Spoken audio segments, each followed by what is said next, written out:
Hey everyone, you are listening to Business Minds Coffee Chat, and I am your host, Jay Scherr, and I am super excited today. I've got a fantastic guest right here in the studio with me.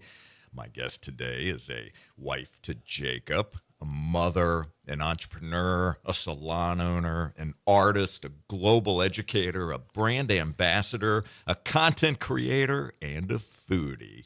She's originally from East Providence, Rhode Island, and moved to Palm Coast in 2008. And when she's not helping her clients look and feel their best, you'll likely find her working out at the gym, cooking, traveling, and entertaining. Please welcome the owner of Gabby and Company, Gabby Villanueva. Thank Gabby, you so much. What an intro. My goodness. well, it is so great to see you. Thank you for being here So today. good to be here. So, a couple of things as you heard that introduction. Is there anything in particular that I didn't mention in that intro that you think would be appropriate to mention now? Well, no, I think you hit all the marks there, I think. Okay. You touched on being a mom, a wife, an entrepreneur, being in the gym, entertaining. It sounds like me. Okay. All right. Terrific. So, the second thing that I wanted to ask you is when I first had mentioned to you about coming on the radio show, what was the first thing that went through your mind? Panic. Tell me more. Well, I'm used to talking about things, my work, science, hair, food. But for some reason, when it comes to talking about me, it gets a little uncomfortable and awkward. Yeah. So panic is probably what came through my mind. Okay. Well, I appreciate you being honest there. Well, I wanted to spend some time today really delving more deeply into your story. And I know the what you do. What I want to really focus on is the who you are in our conversation today. So I thought a good starting point would be for you to share with us a belief that you've had about yourself that you've had to unlearn to grow into the person who you are today.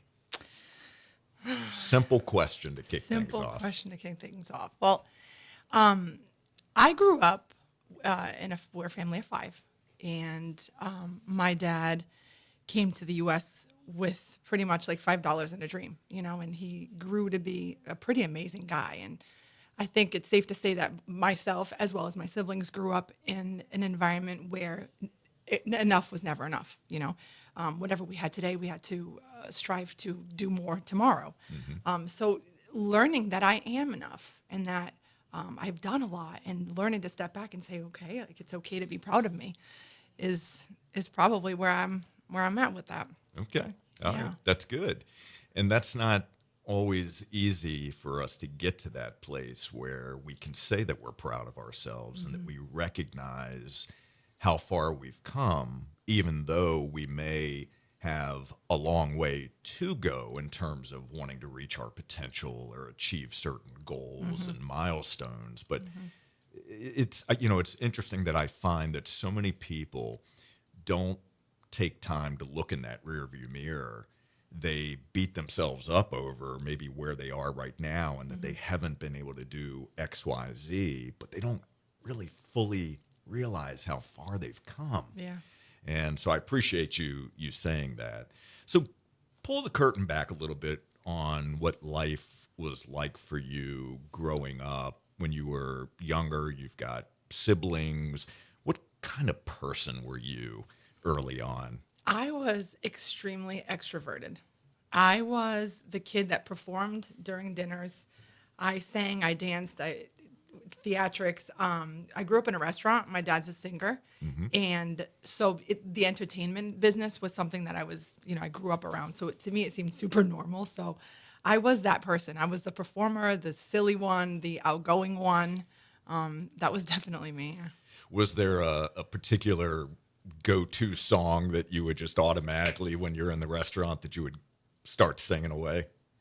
There was one particular song in Portuguese when I was little that I remember, and it was called Cheira a Lisboa. It smells like Lisbon.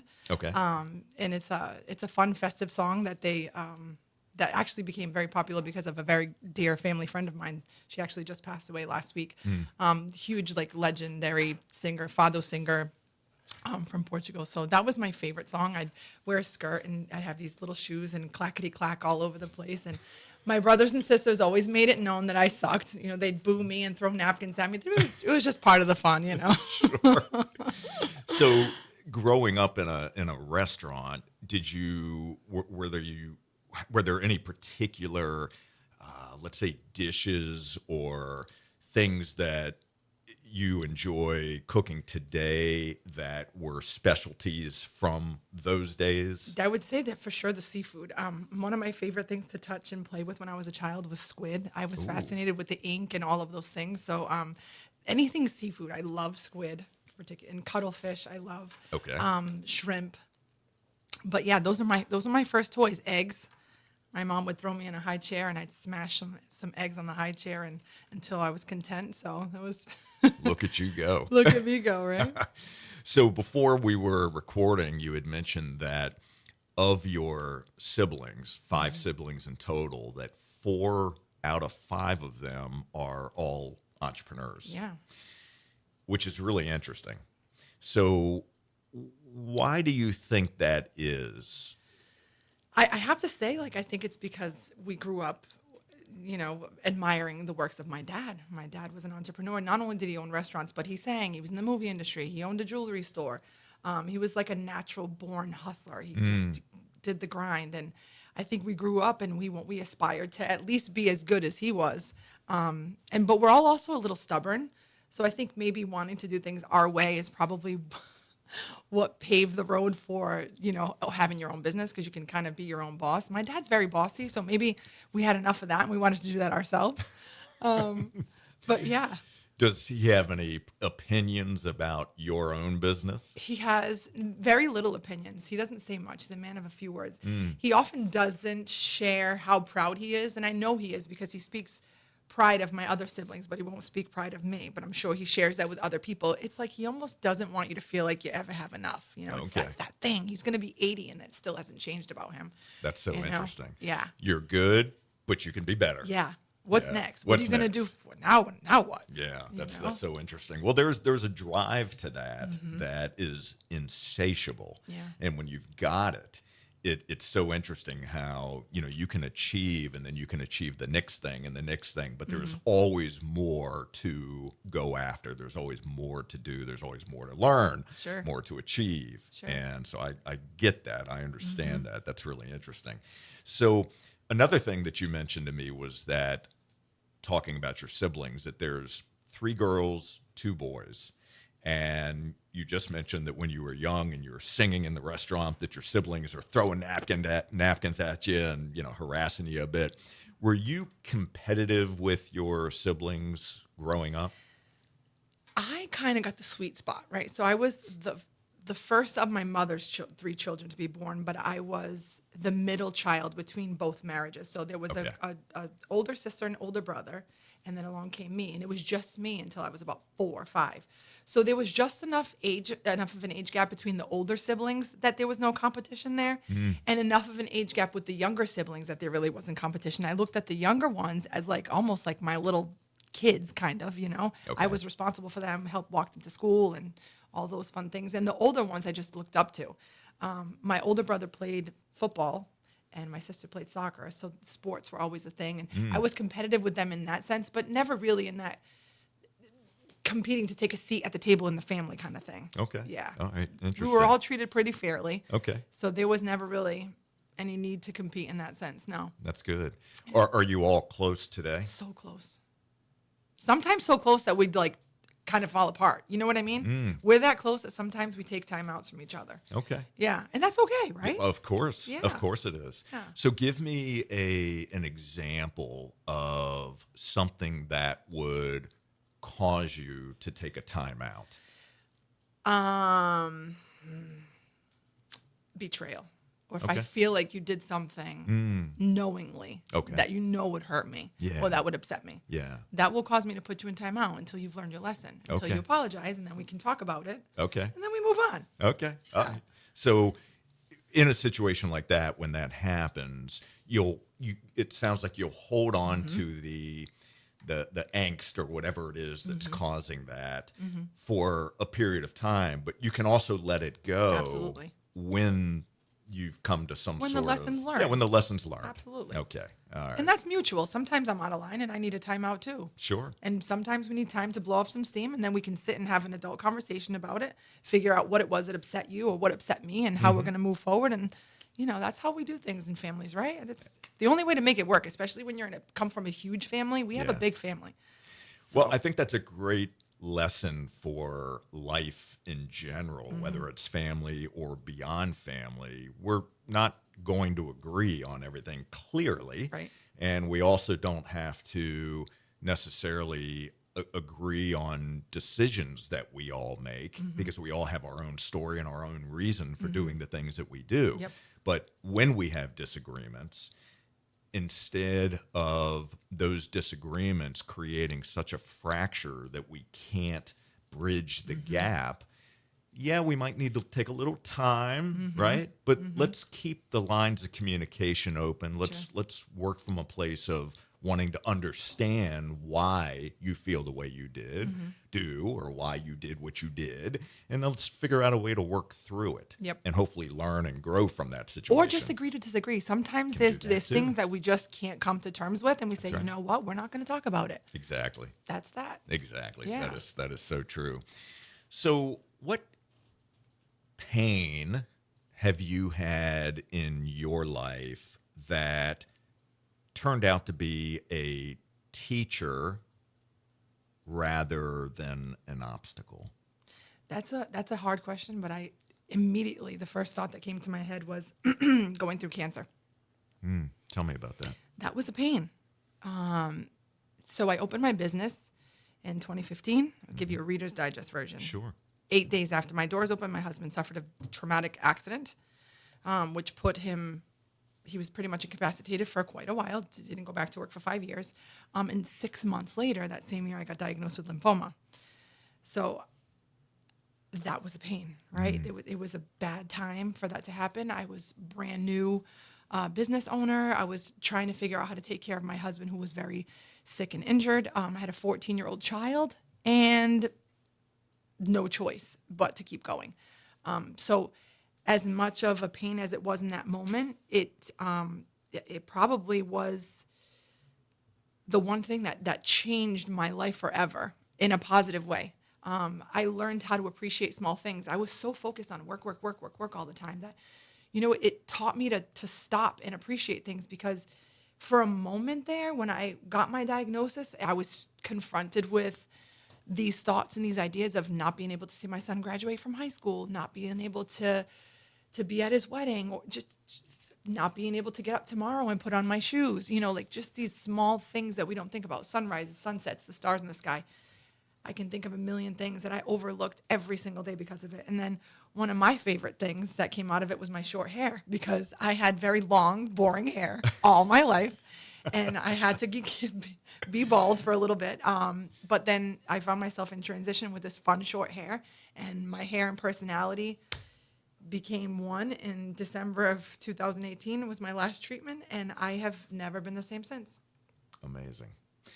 So we are up against a break, but when we get back from the break, I want to talk about the mindset shift and how you actually navigated through that.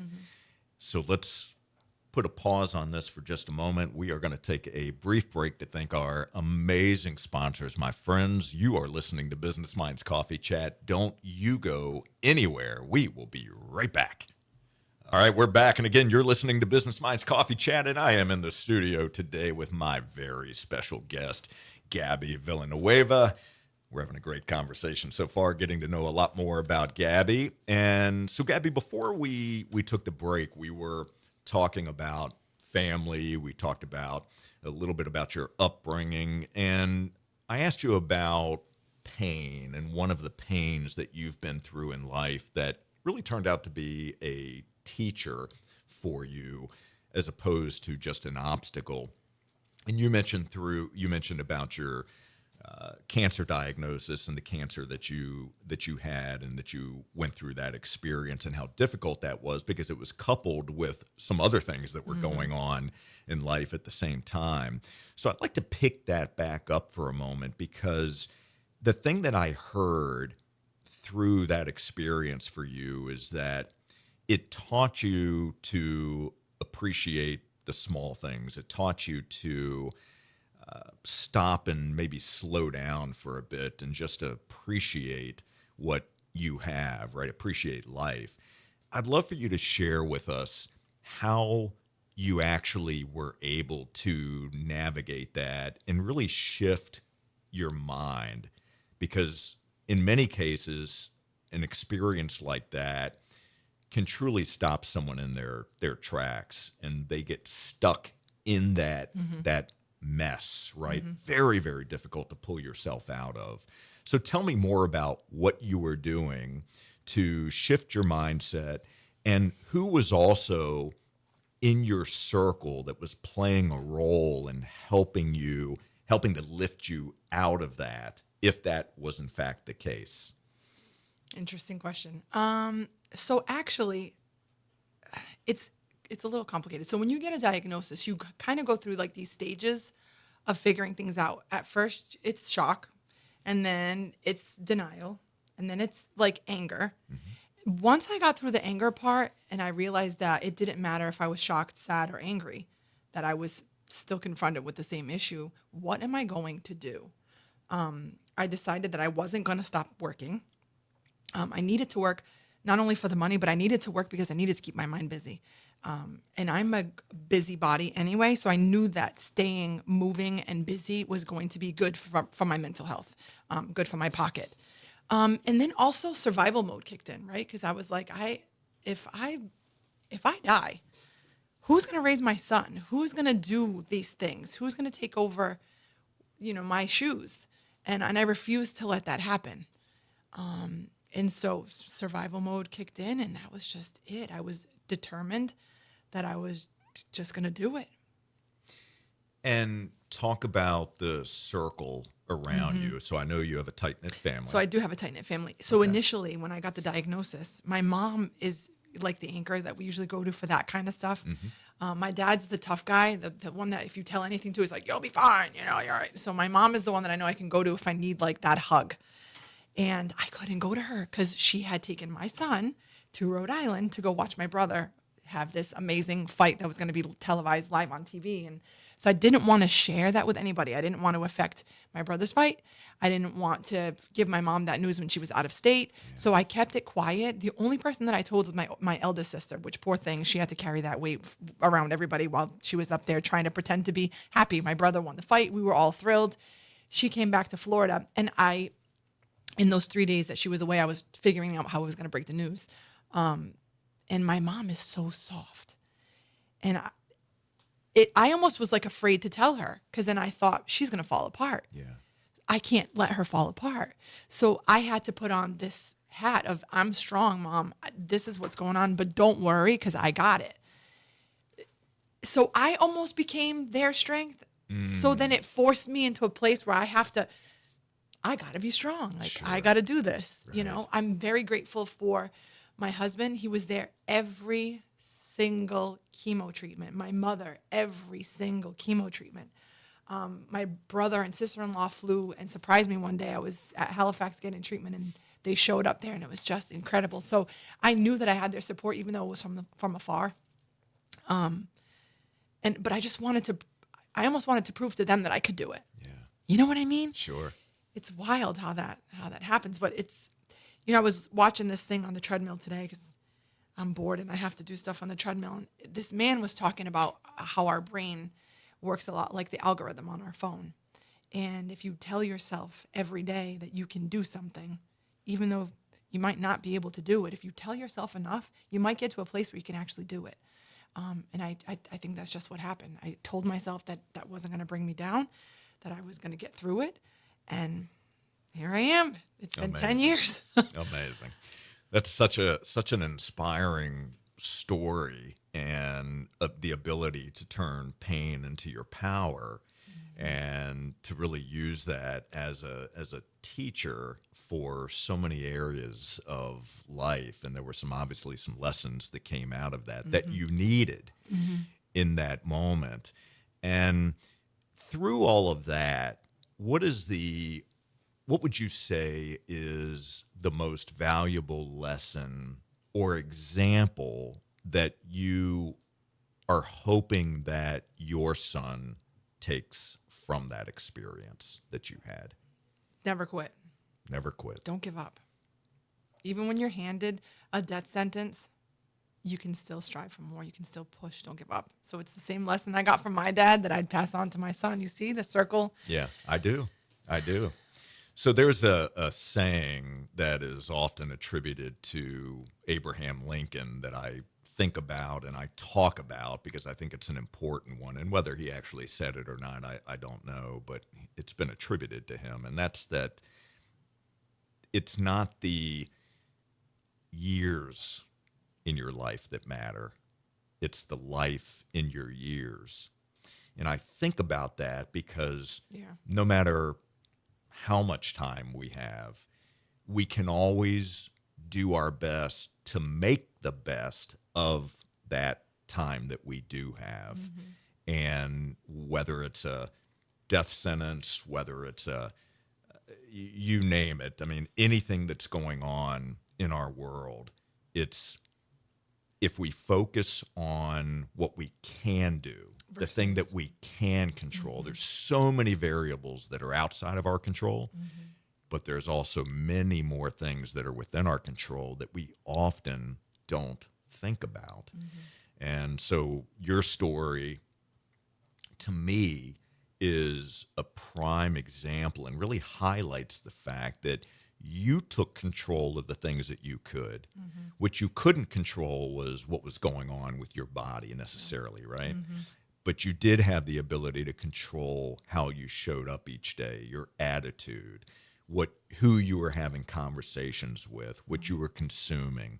And, often in situations like that, we have to be very cognizant of the conversations we're having, because if you're around people who are, oh my God, the survival rate for something like this is so bad. It's like no, I'm gonna control that to the best of my ability, and I'm gonna focus on the positive. I'm gonna focus on the good. I'm gonna focus on the percentage that I can control. Right. Yep. So, tell me about if someone were to come up to you and say, Gabby, tell me who you are. If you had to answer that question in one sentence, Gabby, who are you? How would you respond to that?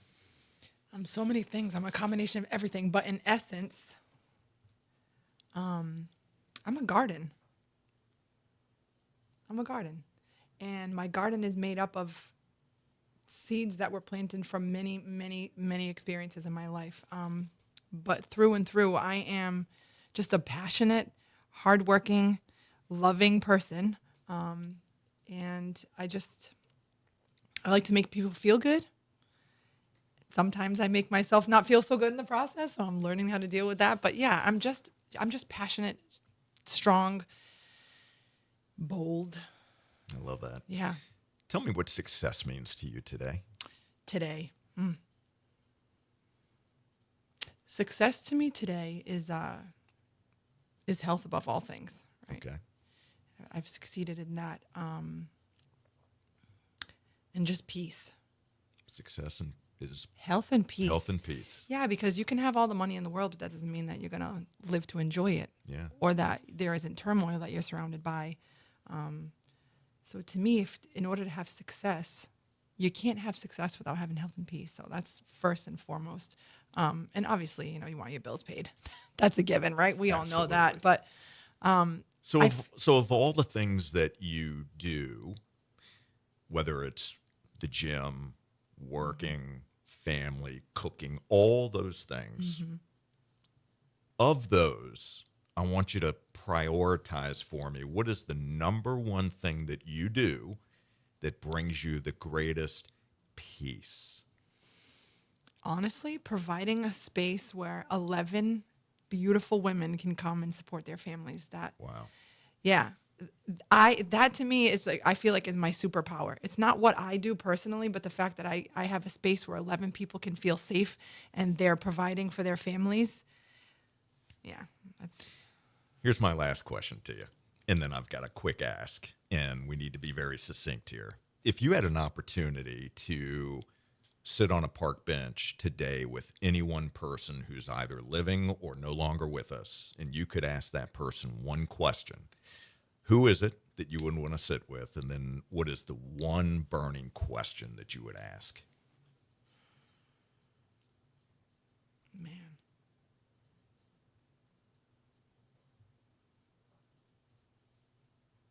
I would probably sit with Jesus. And what would you ask Jesus?